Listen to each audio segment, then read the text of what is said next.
The market had a pretty interesting day today with the S&P 500 hitting all-time highs, even as headlines seem a little intimidating and there isn't too much good news, but here's what we got today. At the start of the day, the market began red due to some headlines around the Department of Justice launching a criminal investigation into Fed Chair Jerome Powell. Earlier in the year, Powell made statements under oath about a Federal Reserve building that was undergoing construction. Some of these statements that he made were not true, and whether it be because those statements weren't true, or due to the fact that he didn't really bend the knee to political pressure to lower rates, the investigation was launched. The Fed posted a 2-minute video on the situation where Jerome doubled down, basically saying that the criminal charges were only being pursued due to the Fed not following Trump's orders to lower rates.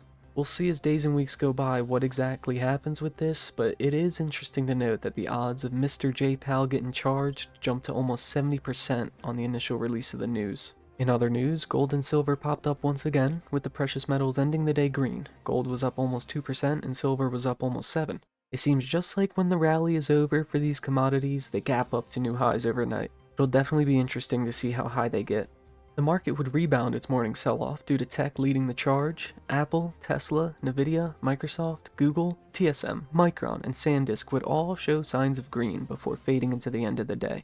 Shout out to Micron and SanDisk for holding such a huge gain. Those two names are definitely a good gauge of how risk-on the tech market currently is.